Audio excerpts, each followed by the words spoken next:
ఇప్పుడు వామాచారం కావచ్చు, లేకపోతే కామాఖ్య అమ్మవారు కావచ్చు. ఇవన్నీ ప్రచారంలోకి రావటానికి కొంత వేణుస్వామి కూడా ఒక కారణం. ఎందుకంటే పదే పదే మీ నోట్లో నుంచి మేము చాలా సందర్భాల్లో విన్నాం. వీటికి మీరు ఎలా నేర్చుకున్నారు?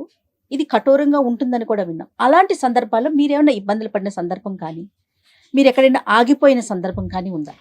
సో జనరల్‌గా మనం వామాచారం వైపు వెళ్ళడానికి ప్రధానమైనటువంటి ఒక ఒక మనకు ఏముండాలి అంటే, ఈ వామాచారం అనేది లిక్కరు, నాన్ వెజ్ లేకుండా చేసే పూజ కాదు. కంపల్సరీ లిక్కరు, నాన్ వెజ్ అనేది కంపల్సరీ ఉండాలి. సో మనం మానసికంగా ఫిక్స్ అవ్వాలి ఏందంటే, సమాజము మనల్ని వ్యతిరేకమైన ధోరణితోని చూసే అవకాశం ఉంటది. ఓకే. సో సమాజానికి ఉపయోగపడే దాంట్లో వామాచారం అనేటువంటిది ప్రెజెంట్ ఎలాగైతే సైన్స్ అభివృద్ధిలోకి వస్తుందో, ఎలాగైతే నార్మల్ మెడిసిన్స్ కాకుండా కొన్ని స్టెరాయిడ్స్ పనిచేస్తాయో, సో అలాంటి యొక్క పూజలు వామాచారం అంటారు. అంటే వామాచారం అనేది చాలా త్వరగా రిజల్ట్ని ఇస్తుంది. చాలా కఠినమైన కష్టాలకు, చాలా ఘోరమైన కష్టాలకు, దారిద్ర్యానికి, చాలా భయంకరమైన కష్టాలను బయటికి తీసుకురావడానికి వామాచారం పనిచేస్తుంది. సో వామాచారం నేర్చుకోవాలి అంటే ప్రథమం ఏంటంటే ఫస్ట్ సమాజానికి వ్యతిరేకంగా పోవాల్సి ఉంటుంది. సమాజానికి రూల్ కదా, అది రూల్ అమ్మా. ఇప్పుడు అయినా కూడా మీరు అటువైపు నేను ఏమనుకున్నా అంటే, నేను జనాలకు ఏదో చేయాలి అనే ఇంటెన్షన్. ఇప్పుడు నన్ను విమర్శిస్తారు అనేది నాకు సెకండరీ. రెండోది, తెలంగాణ సాంప్రదాయాలు, ఆంధ్ర సాంప్రదాయాలు డిఫరెంట్గా ఉంటాయి. ఉదాహరణ, ఆంధ్రప్రదేశ్లో ఉన్న ఏ నరసింహస్వామి దేవాలయంలో కూడా నాన్ వెజ్ లిక్కర్ అనేది ఉండదు. తెలంగాణలో ఆ రెండు లేనటువంటి దేవాలయాలు లేవు. ఉదాహరణ, యాదగిరిగుట్టలో దర్శనం అయిపోగానే కిందికి రాగానే ఫస్ట్ మందు, నాన్ వెజ్ ఉంటుంది. అలాగే నా స్వంత దేవాలయం నాచారం గుట్టలో కూడా ఖచ్చితంగా నాన్ వెజ్ లిక్కర్ ఉంటుంది.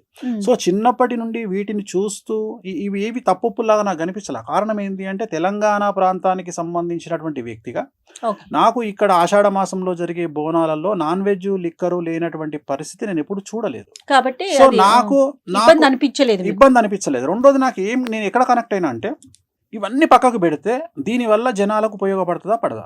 ఓకే, ఉపయోగపడుతుంది. ఇప్పుడు జనరల్గా జనాలు చేసేటువంటి పూజలు వేరే పూజలు ఉన్నాయి, వాటిని నేను తీసుకోను. ఏవో పూజలు చేసుకుంటారు. ఇప్పుడు ఉదాహరణ, ఒక శాంతి ఉంది, ఒక ప్రాబ్లం ఉంది, ఆ ప్రాబ్లంకు ఒక పూజ ఉంటుంది, ఒక డెవలప్మెంట్కి ఒక పూజ ఉంటుంది. ఇక్కడ అభివృద్ధికి పూజలు లేవు సాంప్రదాయంలో.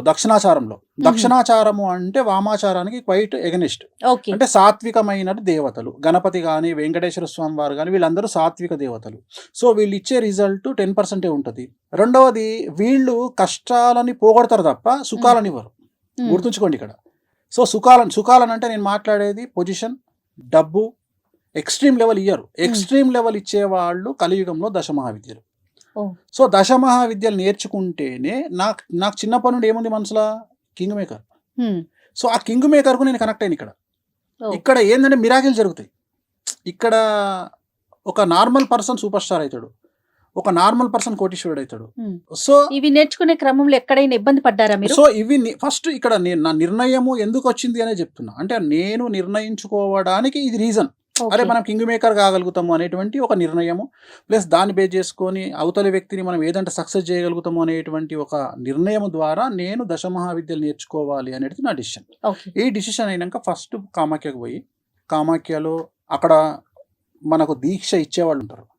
సో కఠినమైన దీక్ష 10 రోజుల పాటు ఒక్కొక్క విద్య మీద ఉంటుంది. అంటే ఒక విద్య 10 రోజులే ఇస్తారు అంతే.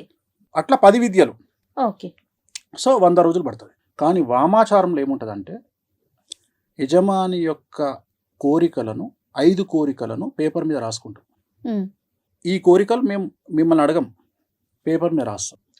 మీకు ఏం కావాలి అని మొదలే సంకల్పం రాసుకుంటప్పుడు పేపర్ మీద మీ నక్షత్రము, గోత్రము, ఆ కోరికలు 5 రాసుకుంటాం. 5 పర్మిషన్. ఈ 5 సక్సెస్ అవుతాయి. 5 కంటే ఎక్కువ రాసుకోవడానికి లేదు వామాచారంలో. ఈ 5 పేపర్ మీద రాసుకొని సైలెంట్ సంకల్పం ఉంటుంది. అంటే ఇవి అమ్మవారికి డైరెక్ట్గా నివేదిస్తాం. ఇగో వీళ్ళకి ఇది కావాలి, వీళ్ళకి ఇది కావాలి అని చెప్పుకుంటాం. సో ఇవి చెప్పినప్పుడు ఆయన మమ్మల్ని ఏమడుగుతాడంటే, మరి నువ్వు ఇక్కడ మందు వాడుతావు, ఈ కంట్రోలింగ్ నీకుందా?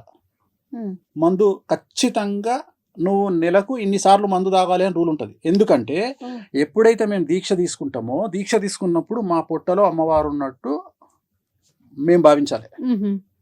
మా పొట్టలో అమ్మవారు ఉంది. సో మరి పొట్టలో అమ్మవారికి ఉన్నప్పుడు నువ్వు ఫీడ్ చేయాలి కదా. అమ్మవారికి ఫీడింగ్ అంటే మందు, నాన్ వెజ్ కదా. నాన్ వెజ్ లో కూడా మటన్ అనేది మస్ట్ కదా. ఎందుకంటే ఇవన్నీ ఉంటాయని మీకు ముందుగానే తెలుసుకునే ఇవన్నీ వెళ్ళారా తెలుసు. వేణుస్వామి గారు? ఇవన్నీ తెలుసుకొని వామాచారము నా డ్రీము. ఓకే. వామాచారం నా డ్రీము. ఈ రోజు సమాజము విమర్శించినా, సమాజము యాక్సెప్ట్ చేయకున్నా, వేణుస్వామి వాళ్ళ నాయనగారు పెద్ద పూజారి, మా నాయనగారు నిష్ఠాగరిష్ఠుడు. ఆయన జీవితంలో బ్రతికున్నంత కాలం అంగి వేసుకోలే, షర్ట్ వేసుకోలే, ఓ. షర్ట్ లేకుండా తిరిగిండు ఆయన. మ్మ్. అలాంటి ఆయన కుటుంబంలో. కొడుకుగా, అలాంటి కుటుంబంలో నుండి వచ్చిన నేను పూర్తి కాంట్రాస్ట్ అయినటువంటి నాన్ వెజ్ వైపు రావడం అనేటువంటిది అతిపెద్ద నిర్ణయం నా లైఫ్లో. ఈ వామాచారంలో ఈ సబ్జెక్టును టచ్ చేసింది ఇప్పటి వరకు మ్మ్. ఒక ఇద్దరు టచ్ చేసినారు సినిమా ఇండస్ట్రీకి సంబంధించి. ఓకే. ఒకటి మిరాయి సినిమా, ఒకటి రాజమౌళి ఇప్పుడు రాబోయే సినిమా మహేష్ బాబు సినిమా. మ్మ్. ఈ 2 సినిమాలు మీరు అబ్జర్వ్ చేయండి. మిరాయి సినిమా ప్రారంభం చేసినప్పటి నుండి రిలీజ్ అయ్యే వరకు మంచు మనోజ్ కాంట్రవర్సీలో ఉన్నాడు. చెప్పాలి మీరు, మ్మ్. ఆన్సర్ చెప్పాలి మీరు. అవును. అవునా? మ్మ్. ఎందుకంటే మిరాయి సినిమాలో బగాలాముఖి గురించి చూపిస్తాడు. మ్మ్. చూశారా మీరు సినిమా?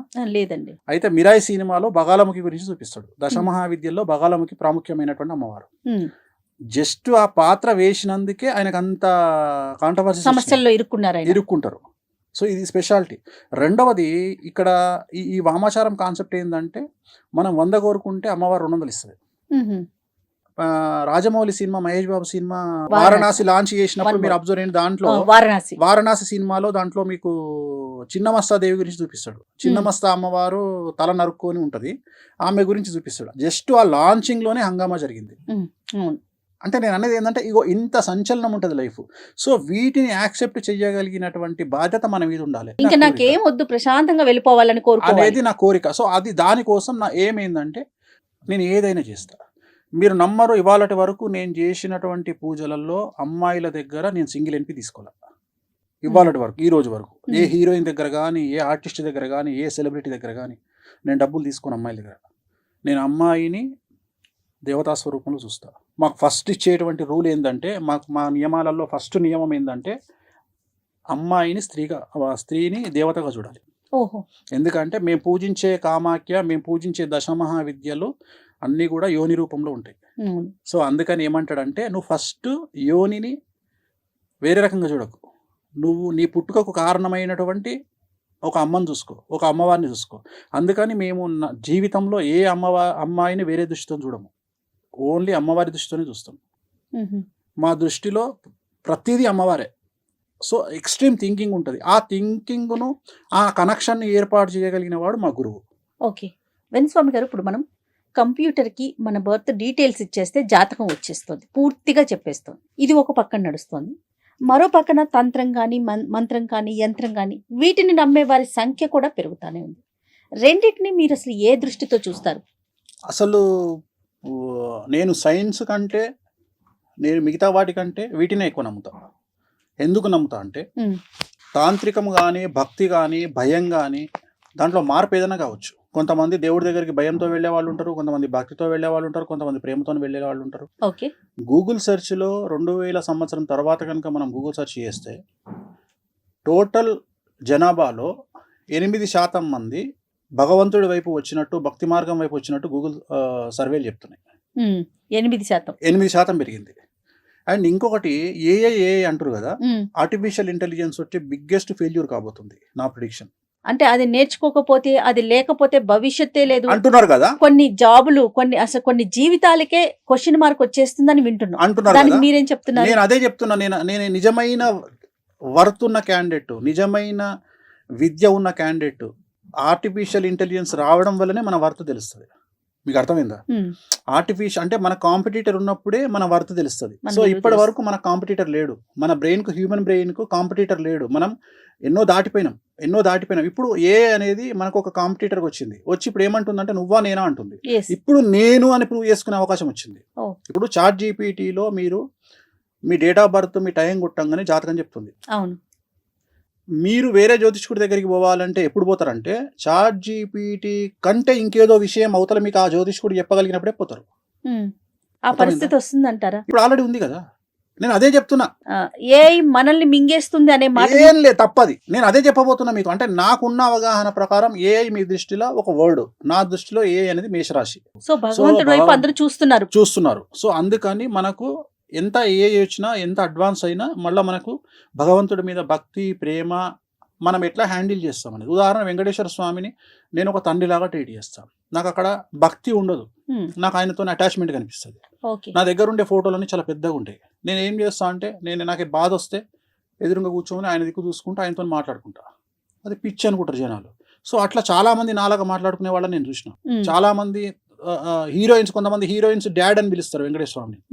వినడానికి కొద్దిగా అది మంచిగా మనకు అనిపించదు, కానీ వాళ్ళ దృష్టిలో అది కరెక్ట్. ఎందుకంటే ఒక తండ్రిగా భావించడం తప్పలేదుగా. సో అట్లా మనం ఎంత అటాచ్ అయ్యి ఉన్నాము అమ్మవార్లతోని, దేవతలతోని అనేది మనకు మనం పడే కష్టాల మీద ఆధారపడి ఉంటుంది, మనం కోరుకునేటువంటి ఫ్యూచర్ మీద ఆధారపడి ఉంటుంది.